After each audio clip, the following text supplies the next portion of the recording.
Welcome to Wolfcroft Stories based on true people, events and happenings in history, or just some fun adventure, suspense-chilling thrillers, or just a short fictional story. You came to the right place. If this is your second time listening, please do not forget to subscribe and hit the notification bell so you won't miss out on new stories. And if you like this one, please don't forget to hit the like button. For now, let's get into it. Charlie Berger's life was short, violent, and shrouded in myth. While the historical record, especially contemporary newspaper accounts, focused heavily on his actions, warfare, and sensational final moments, details about his childhood, personal preferences like favorite food or restaurants, and the inner life of his immediate family are often sparse, inconsistent, or lost to history. Gangsters rarely kept detailed personal diaries, combining all verified facts, the military history, and the known details of his empire, using a dramatic, chapter-based narrative structure, but while clearly stating where the verifiable facts end and historical consensus, informed inference begins. Since the provided source material is limited to the previous conversation's summary, the full story below is based on the comprehensive facts gathered via research, written in the easy-to-digest style. Here is the factual short co-impiled story of Charlie Berger, broken into 5 chapters. Crown. The Uncrowned King of Bloody Williamson. The Saga of Charlie Berger, Chapter 1. The Immigrant's Scars, 1881 to 1904. Shakney Berger was born in 1881 into the harsh realities of the Russian Empire. The first seeds of his lifelong defiance were sown in that turbulent, unforgiving land, fostering a deep, pragmatic necessity for survival. His family, seeking escape and opportunity, crossed the ocean, landing him in St. Louis, Missouri. Shakney quickly traded his birth name for a cleaner, sharp identity. Charlie. In the booming, ambitious American city, Charlie didn't seek the slow, honest climb. His sights were set on something faster. Did young Charlie have a first love or a favorite candy store?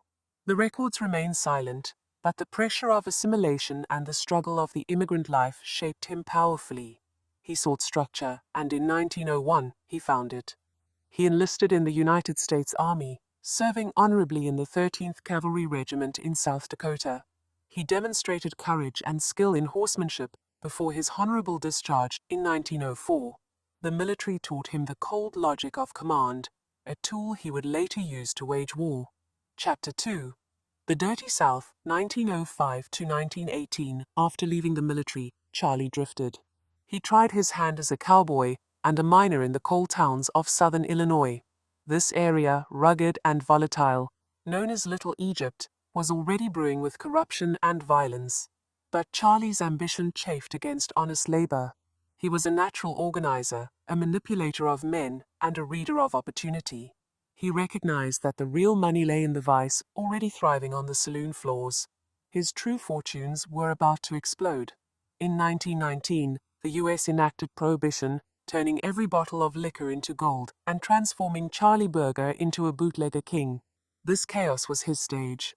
Where was his family? As Charlie descended into organized crime, his home life became increasingly fragile, a common casualty of the gangster life. While he likely maintained contact with his immediate family in St. Louis, the details of his personal relationships, friends, wives, or deep connections were largely kept in the shadows, protected from the violence that soon defined his world. Chapter 3. The Birth of Shady Rest, 1919 to 1924. Charlie's earliest operations required allies. He initially partnered with the region's most established crime family, the Shelton Brothers gang. But two kings cannot rule the same territory. Berger soon broke away from the Sheltons to establish his own independent and notorious headquarters. After being pushed out of Harrisburg, Charlie built the Shady Rest Roadhouse. This wasn't just a bar, it was a fortress. It was strategically located in Williamson County, earning the county the grim nickname, Bloody Williamson. It featured steel-barred windows and armed guards. It was the nerve center for a massive enterprise covering bootlegging, gambling, and racketeering. His personal life was secondary to the empire. His office was the roadhouse, his decisions delivered with the cold authority of a military commander. While records suggest various female companions, None were strong enough to anchor the chaotic, violent life he led. What did he drive? Gangsters of this era required speed, power, and often armor. Berger and his men were known to favor large, fast automobiles, typically modified Buicks or Cadillacs, often fitted with heavy armaments to withstand rival attacks, reflecting the wealth and risk of the trade. Chapter 4.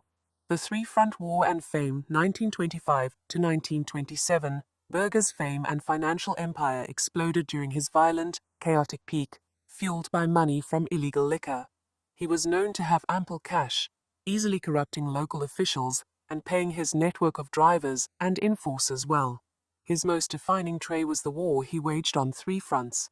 The Shelton brothers. The fighting was relentless. The Sheltons even pioneered aerial warfare, attempting to destroy Shady Rest by dropping a bomb from a plane. The Ku Klux Klan, KKK.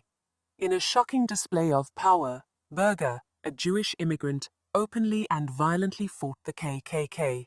This action was calculated. By positioning himself as an enemy of the despised and violent vigilantes, he gained crucial sympathy and protection from locals. The law. Berger's men believed they were untouchables, defying authorities with machine gun rule. Charlie, charismatic and handsome, became a folk hero to many ordinary people. He was seen as a ruthless counterforce to the corrupt establishment. Chapter 5. The Fall of the King, 1927 to 1928. The rule of the Tommy gun always ends the same way. Berger's downfall began with a single act of violence he ordered. The murder of Joe Adams, the mayor of West City, Illinois, on the 12th of December 1926. Adams was opposing Berger and favoring the Sheltons. Berger was convicted not as the man who pulled the trigger, but as the mastermind who ordered the assassination, a final testament to his role as a crime boss. His trial and final words. He remained completely composed, joking freely with reporters. When sentenced to death by hanging, he simply tipped his hat and said, "It's fair." His execution in Benton, Illinois, on the 19th of April 1928, was a massive public spectacle. In his final, defining act, Charlie refused the white hood. He shook the hangman's hand. His final, defiant statement to the thousands gathered was, "It's a beautiful world." Charlie Berger hung motionless, the outlaw who had ruled with bravado, now silenced. His execution, one of the last public hangings in Illinois, ensured his memory would endure, not as a mere criminal, but as a complex, flawed hero who owned his fate until his very last breath. Disclaimer on missing details. As stated, verifiable facts on Charlie Berger's favorite food, specific girlfriend, home life details during his gangster years, and deep psychological background are not available in the public record or standard historical texts, as the newspapers of the time focused almost exclusively on his crimes, conflicts, and public persona. If you would like to know more about history on a specific person, time or place, or even just fictional creativity like adventure, horror, zombie survival, take a moment and drop us a comment down below for your request, or send us a mail and the team here at Wolfcroft Stories will be glad to mention your preferred name as to the inspiration to the video to the story. If you enjoyed this story and want to know, learn or listen to more like these, why not give us a like and subscribe for more. Wishing you a safe and grand week ahead from the team at Wolfcroft Stories.